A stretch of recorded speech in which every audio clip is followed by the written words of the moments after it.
The late afternoon sun hit the cracked pavement as Ariel James stepped out her car, balancing a file box against her hip. She'd only parked for 2 minutes, long enough to grab the documents she needed for tomorrow's meeting. Yet the sharp chirp of a police siren cut through the quiet parking lot, slicing into a rhythm like a blade. Officer Brenton Hale approached with the slow, heavy confidence of a man who believed the world bent for him. His sunglasses hid his eyes, but his smirk said enough. "You people always think rules don't apply to you, huh?" Ariel froze. The folder slipped slightly in her grip. No one else was around, just the hum of distant traffic and a shopping cart rattling somewhere on uneven concrete. She forced herself to breathe. Stay composed. Stay alive. "I was here for a pickup," she said, voice calm but tight. "No sign says restricted." Hale stepped closer, body angled to intimidate. "Parking lots under my discretion. And right now, you look suspicious." The words landed with familiar, bruising weight. Ariel felt her pulse hammer in her throat. Not fear, not yet, but anger sharpened into caution. He wanted escalation. He wanted her small.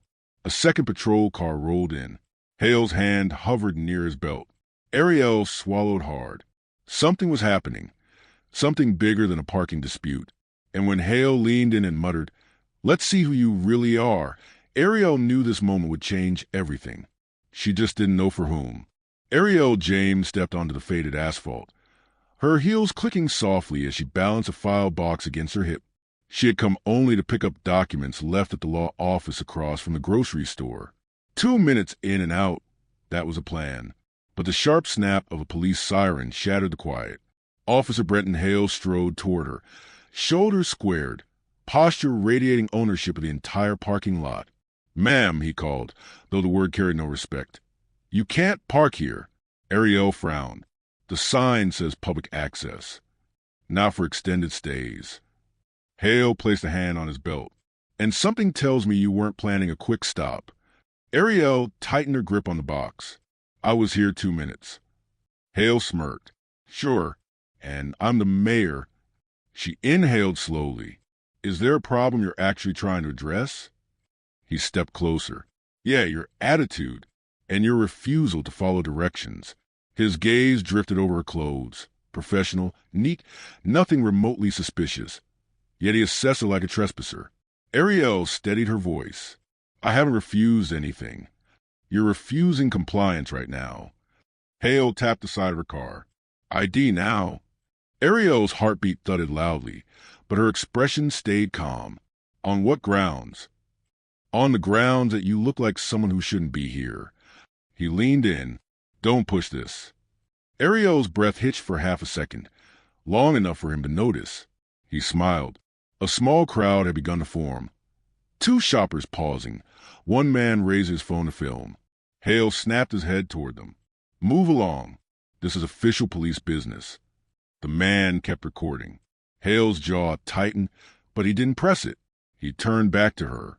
"Your license." Ariel lifted her chin. "I'll provide it once you tell me why you're stopping me." Suspicious behavior. Possible attempted vehicle break-in. Her eyebrows rose. "My own vehicle?" "Can't confirm that," he said. "People steal cars all the time." She blinked. "The keys are in my hand." "Doesn't prove ownership." Someone in the small circle murmured, "Come on, man." Hale shot them a look that shut them up instantly. A second patrol car rolled into the lot. Officer Kentry stepped out, younger, tense, tried to read the situation. "Everything okay here?" "Not yet," Hale replied. "Ladies refusing orders." Ariel's voice remained steady. "I'm refusing harassment." Kentry looked uneasy. "Maybe we can just—" "No!" Hale cut in sharply. "Protocol." She's stalling. Ariel sensed a shift. Hale needed dominance, needed her fear to validate his authority. She refused to give him either. "I'm complying," she said, pulling her license from her purse. "But I want your badge number." Hale snatched the card before she finished speaking. "You want my badge number?" He pointed at his chest. "Read it." "I intend to." Her eyes didn't waver. He scoffed and walked her license to his car. Kentry approached her quietly. "Look, Maybe just keep calm, okay? He's been in a mood all day. Ariel whispered back. His mood isn't my burden. Ken tried sighed but didn't argue. Across the asphalt, Hale radioed something she couldn't hear, glancing toward her with a look that made her stomach twist. The file box felt heavier. Ariel swallowed hard. The crowd lingered, uncertain, phone still recording. Her pulse buzzed beneath her skin. Hale returned after several long minutes. Registration doesn't match. Ariel stared at him. Yes, it does. Not according to the system. She knew he was lying. He knew she knew. That apparently was the point. So here's what's going to happen, Hale said. Either you follow me to the station for further questioning, or I impound this vehicle for suspected theft. Gasps rippled from the bystanders. Ariel closed her eyes briefly, just long enough to summon steady breath. You're escalating a situation you created, and you're obstructing an investigation. Hale snapped. Last warning. Ken tries step forward. Brent, maybe just issue a citation. Hale glared at him. Back off. Ariel spoke before anyone else could. Fine, I'll leave. She reached for the driver's door. Hale stepped aside, satisfied not because he was right, but because he believed he'd won. As Ariel pulled out of the lot, her hands shook uncontrollably. She didn't know what Hale had whispered into his radio, or why he looked so sure of himself. But something told her this was not the last time they would meet. And next time, the stakes would be much higher. Ariel sat at her dining table that evening, untouched tea cooling beside her laptop. She replayed the parking lot incident in her mind. Every gesture, every word, every manufactured accusation. The more she thought about it, the more she recognized the pattern. Not just a day's harassment, but years of small cuts, quiet humiliations and forced composure. Her phone buzzed. Naomi's name lit the screen. Ariel answered. Hey! Naomi didn't bother with greetings. Girl, I saw the videos already. They're circulating on local feeds. Ariel closed her eyes. That fast? It was bad, Naomi said. Are you okay? Ariel hesitated. I'm tired and angry, mostly tired. You sounded tight, Naomi replied. What happened after you left? He threatened to impound my car. Ariel rubbed her forehead, said the registration didn't match. Naomi exhaled sharply. Classic tactic. If they can't find a violation, they invent one. Ariel's silence spoke volumes. Naomi lowered her voice. What are you thinking?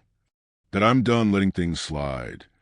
Good, Naomi said immediately, because I pulled the officer's internal ID from public record.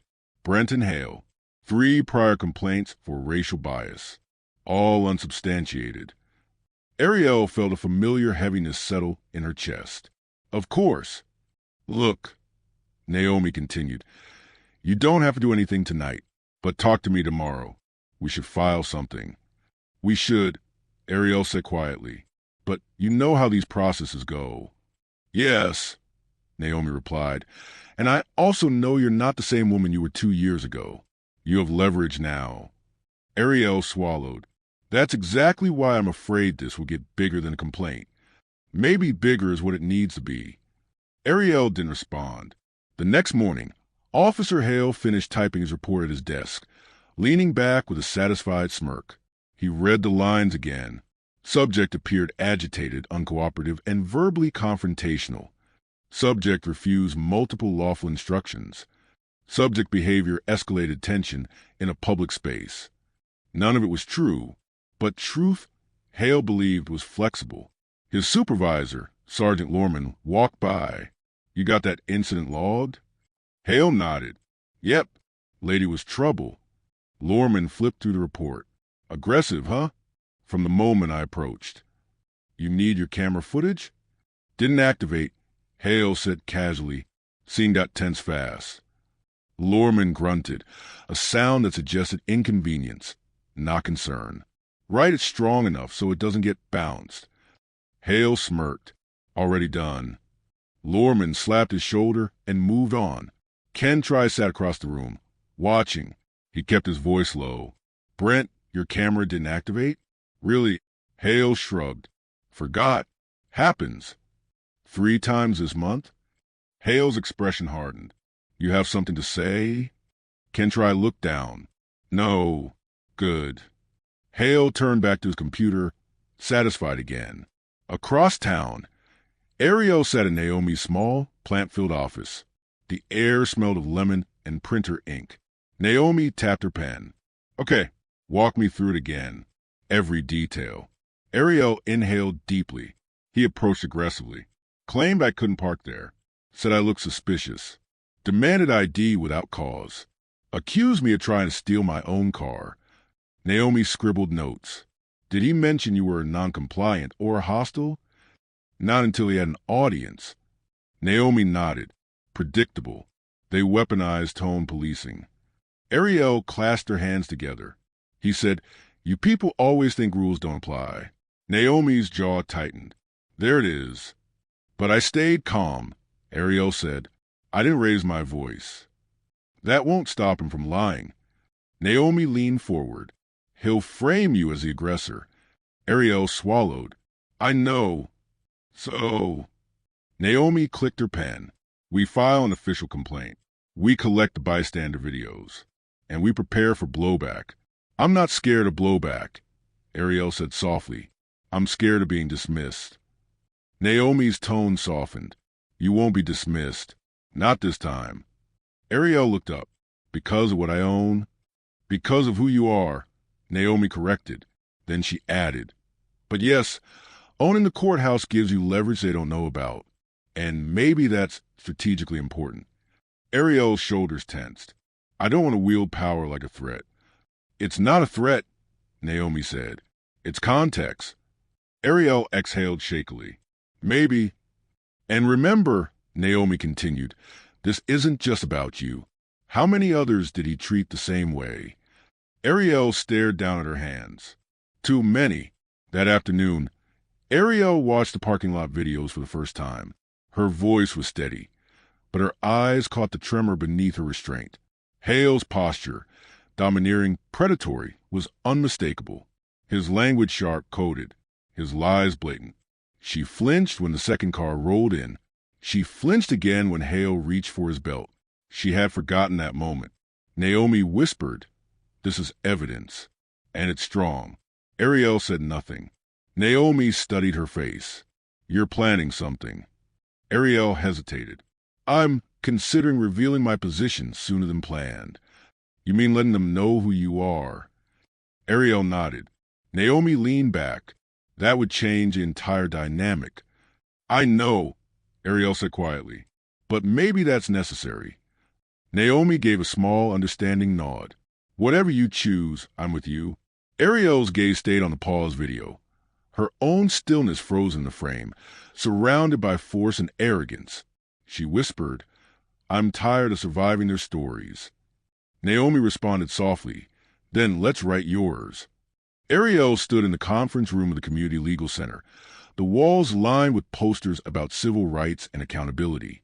3 advocates sat across from her, one older man with silver hair tied back neatly, a young woman typing rapidly on her tablet, and a middle-aged organizer who looked like she fought 1,000 battles already.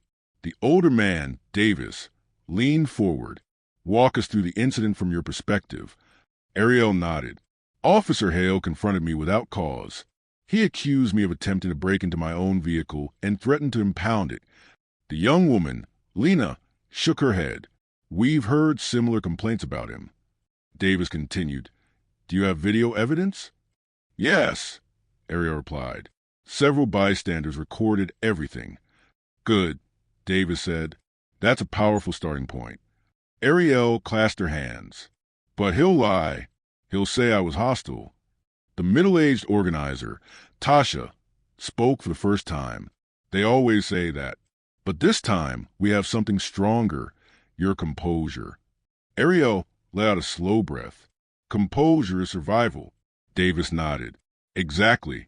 And survival shouldn't have to be evidence.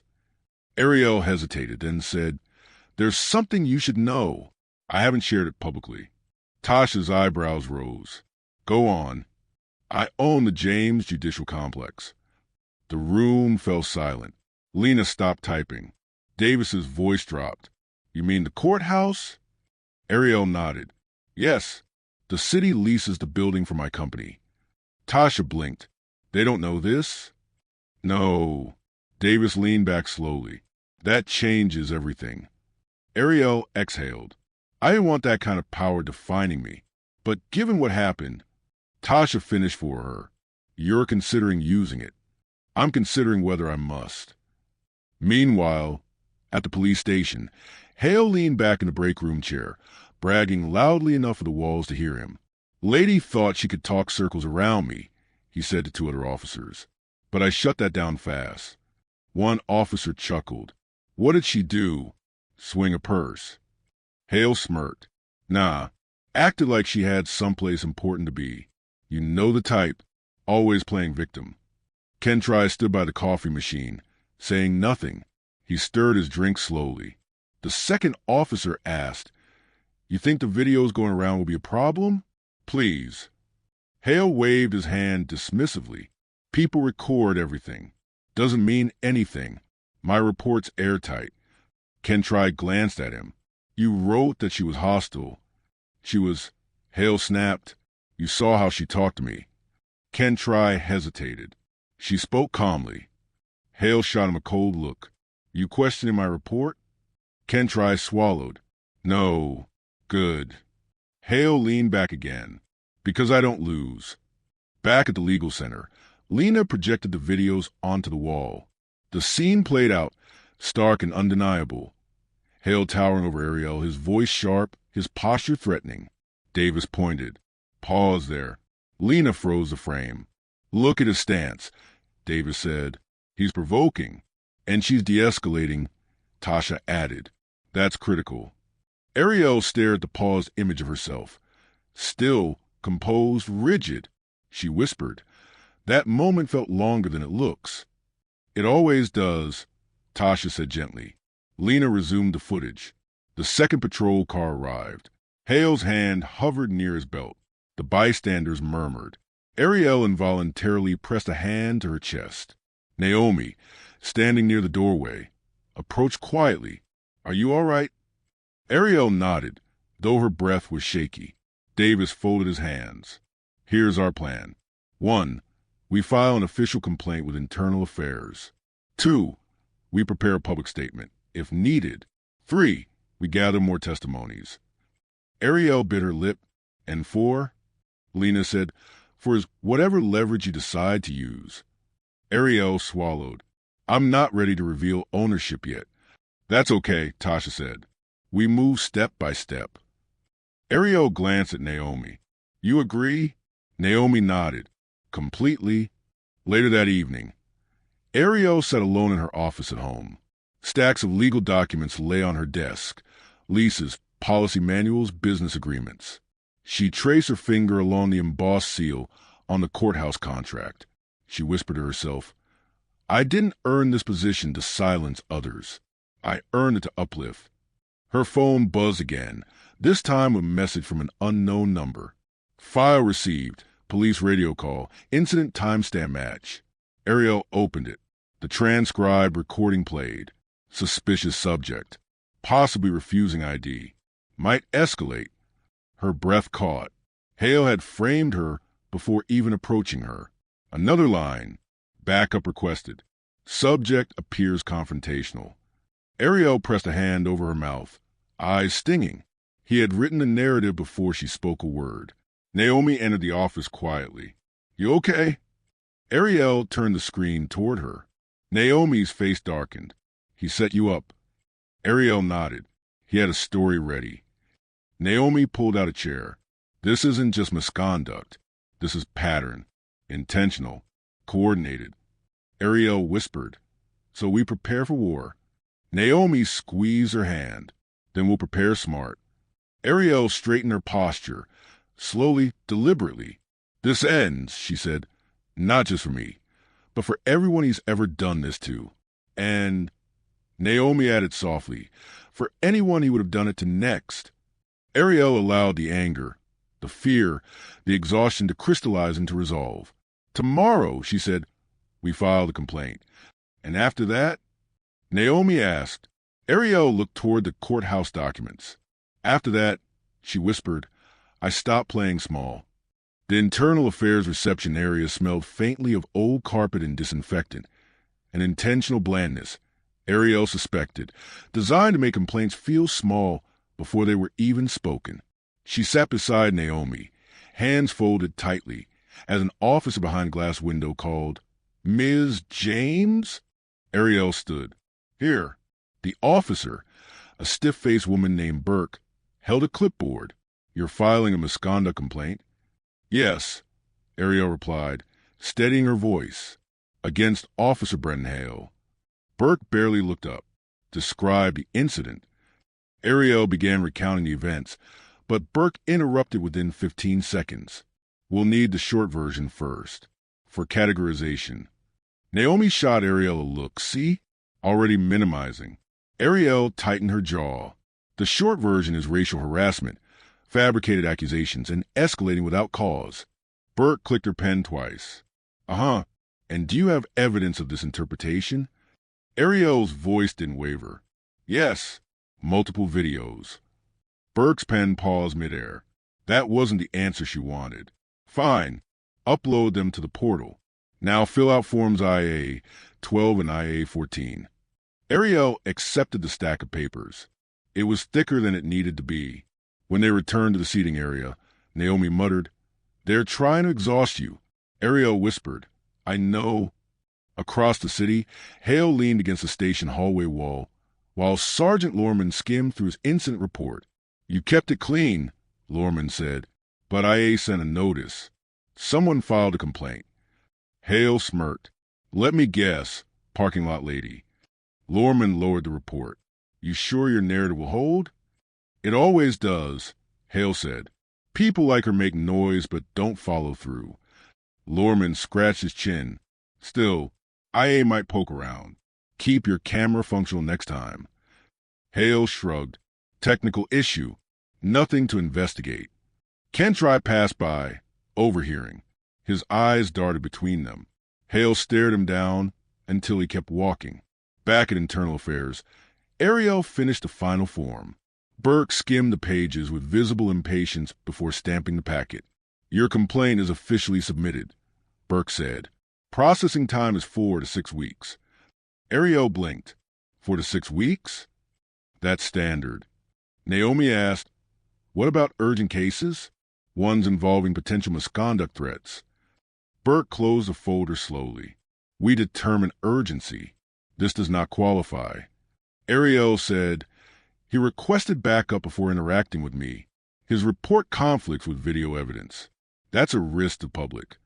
Burke offered a thin smile. Every complaint alleges risk. Now, if you'll excuse me, Ariel stepped forward. I want confirmation that all submitted evidence will be preserved. Burke's smile vanished. We don't delete evidence. That's not what I asked, Ariel replied coolly. I want written confirmation. Burke's pen froze. The room felt suddenly colder. Naomi murmured, That's right. Make them say it. Burke finally nodded. Fine. We'll email you confirmation. Ariel took the stamped receipt and turned away, her posture immaculate, even though her stomach twisted with unease. Outside the IA building, Naomi exhaled loudly. They're already running interference. Ariel nodded. They want this buried. And they're counting on you getting overwhelmed. Ariel stared at the sidewalk. I almost did. Inside, I felt small. Naomi touched her shoulder. But you didn't let them shrink you. Ariel whispered, Maybe I shouldn't just be submitting complaints. Maybe I should be tightening leases. Naomi raised an eyebrow. Meaning the department's tenancy agreement requires compliance with equal treatment regulations. Ariel's voice steadied. They break that, they break their contract. Naomi's eyes widened. Ariel, that's leverage. Not a threat, Ariel clarified. A fact. And a powerful fact, Naomi said. But use it carefully. They'll retaliate if they sense you're coming with fire. Ariel glanced at the IA building. I'm not coming with fire. I'm coming with truth. Later that day, an IA investigator named Marson reviewed the complaint. He skimmed the form, sighed, then opened Hale's report. It painted a very different picture. Marson muttered. Aggressive, non-compliant verbal escalation, he frowned. Doesn't match citizen description. He clicked the attached videos. Aesthetic clarity didn't hide the truth. Hale towered over Ariel with unwarranted hostility. Marson rubbed his forehead. This isn't good. He stood, walked to Burke's desk, and asked, Did you categorize this one as level 2? Burke replied without looking up, Yes. Marson frowned. This should be level 3. Burke shrugged. She wasn't injured. That's not the criteria. Burke finally looked at him. We're overloaded, and Hale has a clean record. Marson blinked. 3 prior complaints. All unsubstantiated. Burke said pointedly. Marson stared at her. Because we didn't investigate them properly. Burke's silence was confirmation. Marson sighed. I'll handle this one myself.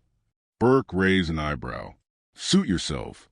That evening, Ariel sat at her kitchen counter when her email chimed. She opened the message from IA. Evidence receipt acknowledged. Review process underway. Immediately below it, in smaller text. Note, due to processing delays, some materials may not be reviewed chronologically. Ariel's eyes narrowed. Chronologically, she murmured. Meaning what? Pieces go missing? Naomi texted minutes later. Did you see the fine print? Ariel typed back. Yes. They're preparing excuses. Her phone buzzed again. Another unknown number. I saw what happened in that lot. If you need a statement, I'll give one. J. Smith. Ariel stared at the message. A stranger offering to stand with her. For the first time in days, she felt a spark of something she hadn't allowed herself to feel. Hope. Across town, Hale sat alone in his patrol car, reviewing his shift dashboard. He didn't see the cracks forming around him.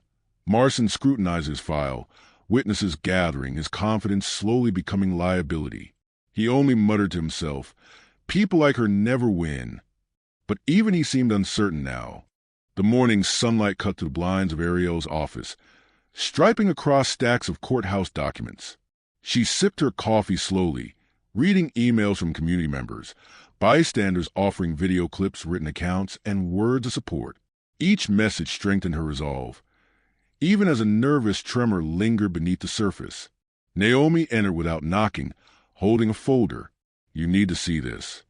Ariel set her mug aside. What's wrong? Naomi handed over the paperwork. Internal Affairs scheduled a preliminary review meeting for Friday. That was fast, Ariel whispered. Too fast, Naomi replied. Usually they delay. This smells like damage control. Ariel flipped through the pages. Location, conference room B. At the courthouse. Naomi crossed her arms. Your courthouse. Ariel exhaled. They still don't know. Not yet, Naomi said, but they will soon. At the police station, whispers floated through the hallways. Ariel's complaint had circulated, and rumors of connections followed close behind. A young officer approached Kentry. Hey, is it true? The woman Hale hassled. She's got legal ties. Kentry shrugged uneasily. I heard something like that. The officer lowered his voice. Hale said she was trouble. But the video, she didn't look hostile. Kentry hesitated. She wasn't.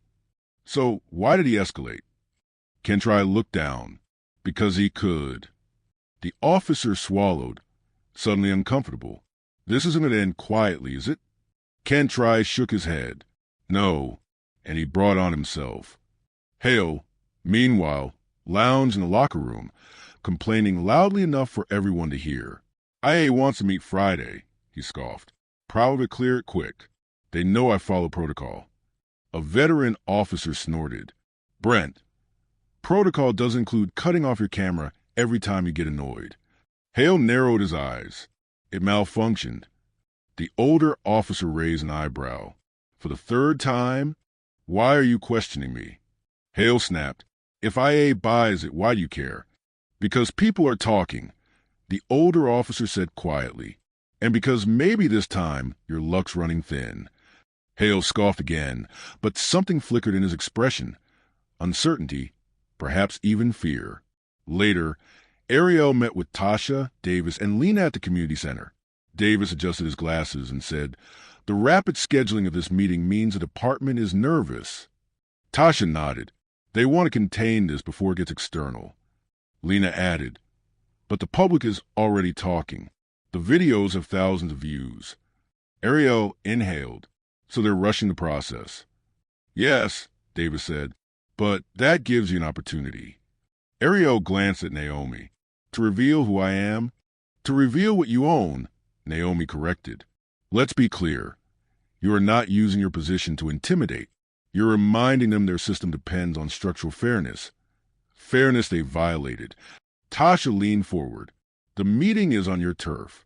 That changes psychological power dynamics." Ariel murmured, "But I didn't want power to be part of this." Tasha said gently, "You didn't want harassment either." Ariel's silence answered everything. Later that afternoon, Ariel walked through the courthouse halls.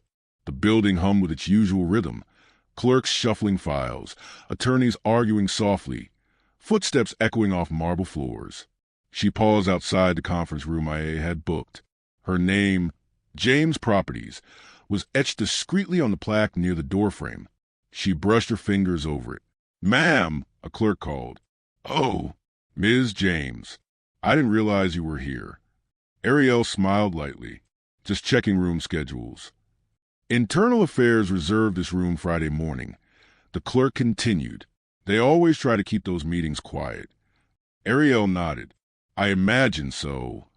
The clerk added, "If you need anything adjusted for them, just tell me." Ariel thanked her, and as she walked away, a thought struck her. They hold meetings here constantly without realizing who signs the maintenance checks. Her footsteps softened as the realization deepened. She had always existed in the background, quietly offering structure to a system that didn't offer her humanity in return. That imbalance would end soon. Meanwhile, Marson, the IA investigator, read through more testimonials. He rubbed his temples. The pattern was glaring, unavoidable. He walked to Lorman's office and cleared his throat. "Sergeant, I'm requesting full body cam evaluations for Officer Hale." Lorman stiffened. "Is that necessary?" "Yes," Marson said. 3 prior complaints. Now this. All unsubstantiated. Lorman cut in. "Because the reviews were incomplete," Marson countered. Lorman frowned. "Are you questioning our procedures?" Marson didn't blink. "I'm doing my job." Lorman's jaw tightened. "Careful, Marson. You dig too deep, you might not like what you find." Marson responded softly. "Maybe that's exactly why I need to dig." He turned and walked out, leaving Lorman silently seething. At home, Ariel prepared her documents for the meeting. Naomi sat beside her, sorting email printouts. Naomi said, "Are you nervous?" "Yes," Ariel whispered. "Not about the meeting, about the moment after, when Hale realizes." Naomi nodded. Anger changes shape when it becomes fear. And fear, Ariel murmured, can make people dangerous. Naomi looked at her. "You won't be alone, and we'll have multiple copies of every piece of evidence." Ariel smiled faintly. "You think ahead." "Someone has to," Naomi said. Ariel placed the last document in her folder. "Friday is the beginning," Naomi added, "and the end of the illusion that he's untouchable." Ariel nodded slowly. "Cracks in the armor." "And widening every hour," Naomi said. Ariel glanced toward her window, watching headlights blur past on the street below. She felt the tension of the coming confrontation, a storm tightening with purpose. She whispered to herself, "This time, truth will stand taller than his badge." And for the first time, she believed it. Friday morning arrived with a gray sky pressing over the city. Ariel stepped out her car in the courthouse parking garage, the echo of her heels steady and controlled. She carried a slim folder, only what she needed, nothing more. Naomi walked beside her, eyes sharp, voice low. "You ready?" Ariel inhaled. "Ready enough." They entered the elevator. As the doors closed, Ariel felt her pulse thrum beneath her wrist. Not fear, anticipation. For days she'd lived in the shadow of Hale's arrogance. Today, he would meet the reality he had mocked. Officer Hale arrived minutes later through the main entrance, walking with a swagger of someone who expected validation, not scrutiny. Kentry followed behind him, uneasy. "Relax," Hale muttered. "IA just needs a narrative they can file away." Kentry didn't respond. As they approached conference room B, a clerk passed by, smiling politely. "Good morning, Ms. James," she said toward Ariel, who stood near the doorway. Hale froze. He turned slowly. Ariel met his gaze, calm, composed, unmovable. The clerk continued. "Your room adjustments are complete. If IA needs anything, they'll let us know." Hale blinked. "Ms. James?" Ariel nodded once. "Good morning, Officer Hale." Confusion tightened his features. He looked around, as though searching for evidence he'd misheard. "Wait, why is the clerk talking to you like you run this place?" Ariel opened the conference room door. "Because I do." Hale stared. "What are you talking about?" Naomi stepped forward. "She owns the courthouse." Hale laughed, a sharp, disbelieving sound. No, that's impossible." Davis, the advocate, already seated inside, added calmly, "The James Judicial Complex is named after her family. You've attended mandatory trainings here. The sign is outside." Hale swallowed hard. "No one told me that." Ariel walked to the head of the table. "You never asked." Marson entered, carrying a laptop and a folder. "Good morning, everyone." He paused at the sight of Hale's ashen expression. "We'll begin shortly." Hale stood stiffly near the door, clinging to whatever confidence he had left. "This is irregular. Why is she positioned like she's running the meeting?" Marson replied, "She's a complainant. She will speak. You will listen." Hale glared at Kentry, who sat quietly in the corner. "You knew," he hissed. Kentry whispered back, "Found out this morning." Hale muttered, "This is a setup." Ariel looked at him evenly. "No, Officer Hale. This is accountability." The meeting began. Marson clicked open a file. "We've reviewed Officer Hale's report, the submitted videos, radio logs, and witness statements." Hale crossed his arms. "My report reflects the truth." Marson raised an eyebrow. "Your truth or the actual sequence of events?" Hale stiffened. "Protocol requires." Marson cut him off. "Protocol requires accuracy. Your report states Ms. James was verbally aggressive, refused ID, and escalated situation." Hale nodded. "Correct." Marson gestured to the screen. "Let's compare that with video timestamp 417. The footage played. Ariel standing still, hands visible, voice calm. Hale looming over her. Hale's face paled. "Context," he muttered. "She was—" Marson paused the video. "Context is visible. Your claims are not." Ariel remained silent, watching him unravel. Naomi leaned toward her and whispered, "Let him bury himself." Marson continued. "Additionally, your radio call indicated the subject was aggressive before contact. Explain that." Hale shifted in his chair. "Experience. Judgment." She looked confrontational. Ariel finally spoke. "How does one look confrontational while holding a file box?" Hale's jaw tightened. "Your tone." "My tone was documented," Ariel replied. "Yours was recorded." Marson opened another document. "Officer Hale, your body cam was inactive." "Again." "Technical malfunction," Hale said. Marson closed the folder deliberately. 3 malfunctions in 1 month? Hale bristled. "Things break." "Yet only during your citizen encounters," Marson said. "Never paperwork, never training." Hale snapped. "Are you accusing me of something?" "Yes," Marson said calmly. "Of falsifying reports and abusing authority." A beat of silence hit the room. Hale turned toward Ariel, voice low and bitter. "You set me up." Ariel shook her head. "You set yourself up when you lied. And now you're using your money, your influence." "I used none of it." Ariel cut in. "Your actions brought you here, not my title." Naomi added softly, "He's unraveling." Hale pointed at Ariel. "You think owning a building gives you power over me?" Ariel leaned forward, voice steady enough to silence the room. "Owning a building gives me perspective. What gives me power is the truth. And the truth is you targeted me because of what I look like. You escalated because you expected me to cower. You lied because you assumed no one would believe me." Hale swallowed, unable to speak. Ariel continued, "You depend on silence. I don't owe you that." Marson cleared his throat.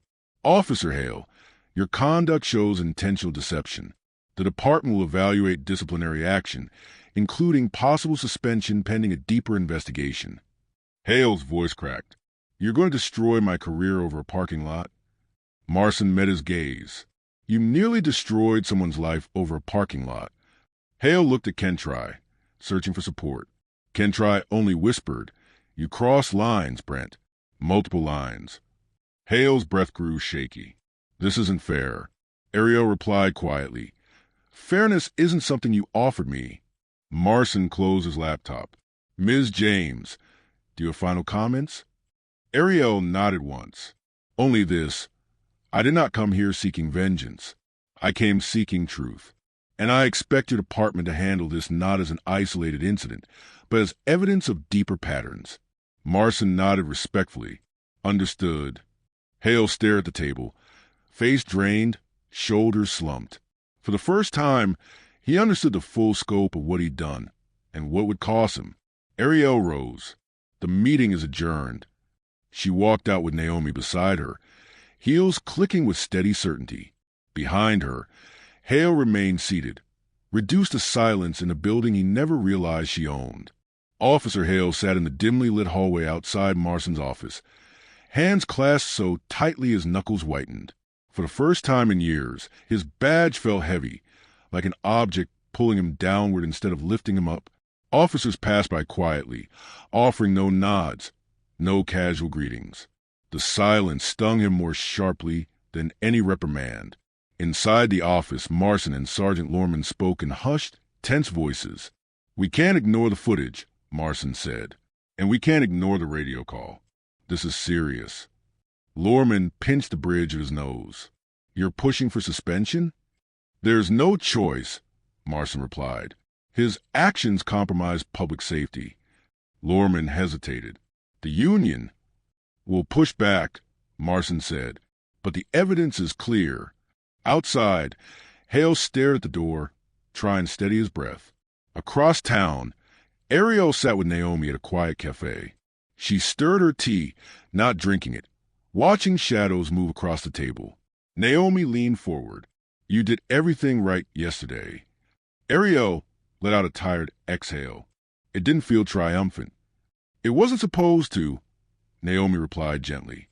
"Justice rarely feels triumphant. It feels corrective." Ariel's gaze lowered. He looked shaken. "Because he finally experienced accountability," Naomi said. "Rare thing in his world." Ariel nodded slowly. "I don't want him hurt. I want him responsible." Naomi smiled faintly. "That's why you're the right person to confront him." Ariel wrapped her hands around the warm cup. "But now the department has to do the hard part. And they will," Naomi said, "because the public is watching." At the station, Hale was finally called inside. He stood before the desk like a reprimanded teenager, but the stakes dwarfed any childhood consequence. Lorman cleared his throat. "Officer Hale, effective immediately. You are placed on administrative leave pending full investigation." Hale's head jerked up. "Leave? For what?" Marson looked directly at him. "For falsifying your report. For failing to activate your body cam. For escalating without cause. And for endangering a civilian." Hale's voice rose. "You're ruining my career." "No," Marson replied evenly. "Your actions did that." Hale's breath trembled with barely restrained anger. "She set me up." Marson leaned forward. "She didn't create the lies in your report. She didn't deactivate your camera. She didn't call for backup before speaking to her. You did all of that." Hale's shoulders sagged. Lorman added quietly, "Turn in your weapon and badge." For a moment, Hale didn't move. Then, Slowly, he unhooked the badge he once flaunted. The metallic clink as he laid on the desk echoed through the room like a verdict. He set his weapon beside it. Marson filled out paperwork. You'll be notified of the next hearing. Hale looked at them both with hollow eyes before walking out, hands empty. Later that afternoon, a press statement circulated. Brief, measured, but unmistakably serious. The department is reviewing an officer's conduct following allegations of racial bias and misconduct. The investigation is ongoing. Online comments exploded. The video resurfaced with millions of views. Community leaders demanded transparency. Former complainants came forward anonymously. Ariel read the news public post silently. She felt no joy, only a weight shifting inside her, heavy but necessary. That evening, Kentry knocked gently on the locker room door, where Hale sat alone, staring at his empty locker. Kentry stepped inside. Brent. Hale didn't look up. Don't. I just wanted to. No. Hale snapped, then softened. Just don't. You don't get it. Kentry lowered his voice. You cross lines. You know you did. Hale clenched his fists. Everyone crosses lines. Not like that, Kentry replied. Not deliberately. Not repeatedly. Hale's voice cracked. I didn't think anything would happen. People like her, they don't have power. Kentry shook his head. That's where you were wrong. And that's what got you here. Hale turned away, defeated. I don't know what happens now. Kentry quietly said, Maybe you learned something. Hale didn't answer. At home, Ariel sat on her couch, watching the evening news. Her face appeared briefly beside scrolling headlines about the investigation. She muted the volume. Her phone buzzed. Message from unknown. Thank you for speaking up. What you did matters. Another message. He did the same thing to my nephew last year. Maybe now someone will listen. Ariel leaned back, eyes glistening, overwhelmed not by victory, but by the magnitude of what had stayed hidden for so long. Naomi called seconds later. You okay? Ariel's voice softened. I'm absorbing. This is bigger than one officer, Naomi reminded. Your complaint cracked open a door many couldn't push through. Ariel nodded to herself. I hope it stays open. Only if you walk through it, Naomi said. Ariel smiled faintly. I intend to. At the department, Marson compiled a full report. He paused for a moment, glancing at Hale's badge lying in an evidence bag. Then he continued typing. Pattern confirmed. Misconduct substantiated. Recommended escalation to disciplinary board. He pressed save. For once, the truth wouldn't be buried. The courthouse was unusually quiet at dawn. Sunlight filtered through the high windows in muted gold, dust drifting lazily in its beams. Ariel walked the corridor slowly, heels soft against the polished floor. She carried no folders today, no documents, only herself, and the exhaustion of a week that had changed the shape of her world. She paused at the large window overlooking the city. The glass reflected her faintly, calm, contemplative, weathered by truth rather than broken by it. Naomi arrived moments later, holding 2 paper cups. Green tea, she said. I figured coffee might burn a hole through you at this point. Ariel smiled gently. Thank you. They stood side by side, looking out at the morning. How are you feeling today? Naomi asked. Ariel exhaled slowly, lighter, but still processing. That's natural. Yes, Ariel murmured, but it doesn't feel natural. Naomi tilted her head. You expected to feel triumphant? No, Ariel said. I expected to feel safer. Naomi's silence was understanding. Later that morning, Ariel reviewed her emails in her office. Messages poured in support, gratitude, and stories from strangers who shared their own encounters with Hale or officers like him. One message read, I never filed a complaint because I knew nothing would happen.